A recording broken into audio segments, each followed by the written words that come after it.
ফেব্রুয়ারি কিংবা এপ্রিলে হতে পারে জাতীয় সংসদ নির্বাচন। সেই হিসাবে প্রস্তুতি নিচ্ছে বিএনপি সহ রাজনৈতিক দলগুলো। এর মধ্যে সক্রিয় হয়ে উঠেছে অগণতান্ত্রিক অপশক্তি। বিএনপির ভারপ্রাপ্ত চেয়ারম্যান তারেক রহমানকে প্রধান টার্গেট বানিয়েছে তারা। মিথ্যা ও ভিত্তিহীন তথ্য ছড়িয়ে জনগণকে বিভ্রান্ত করার চেষ্টা করছে। ষড়যন্ত্রকারীরা এমনই অভিযোগ তুলে এখন সতর্ক অবস্থানে বিএনপির হাইকমান্ড। বিএনপির একাধিক নীতি নির্ধারক দাবি করেন, সবার আগে বাংলাদেশ, এই স্লোগানে দেশ পুনর্গঠনের স্বপ্ন তারেক রহমানের।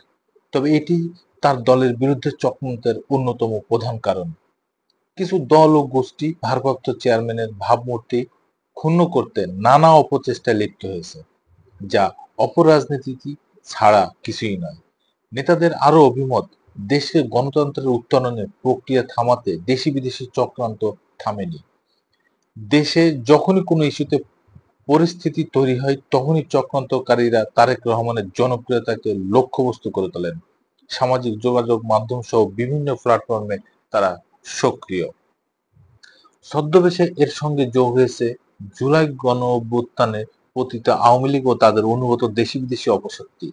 এমন পরিস্থিতিতে দায়িত্বশীল রাজনৈতিক দল হিসেবে অগণতান্ত্রিক অপশক্তিকে সতর্কতার সাথে মোকাবিলা করার সিদ্ধান্ত নিয়েছে বিএনপি। এই নিয়ে বিএনপির মহাসচিব মির্জা ফখরুল ইসলাম আলমগীর অভিযোগ করেন, পরিকল্পিত চক্রান্ত হচ্ছে বিএনপির ভারপ্রাপ্ত চেয়ারম্যান তারেক রহমানের বিরুদ্ধে। তবে বিএনপিকে এত সহজে তুড়ি মেরে উড়িয়ে দেওয়া যাবে না। ধ্বংসস্তূপ থেকে জেগে উঠতে বিএনপি জানে বলেও মন্তব্য করেন মির্জা ফখরুল ইসলাম আলমগীর। দলের সিনিয়র যুগ্ম সচিব মহাসচিব অ্যাডভোকেট রুহুল কবির রিজভী জানান, কোনো অপকর্মের অভিযোগ পাওয়া মাত্রই দল সব ধরনের ব্যবস্থা নিয়েছে। বিভিন্ন জায়গায় দলের পক্ষ থেকে মামলাও করা হয়েছে। তবে এই নিয়ে কোনো রাজনৈতিক মহল ফ্যাসিস্ট আওয়ামী লীগের মতো সেই পুরনো কালচার শুরু করেছে। দলের ভারপ্রাপ্ত চেয়ারম্যানের কঠোর নির্দেশ, কোনো অন্যায়কারীকে বিএনপি প্রশ্রয় দেবে না।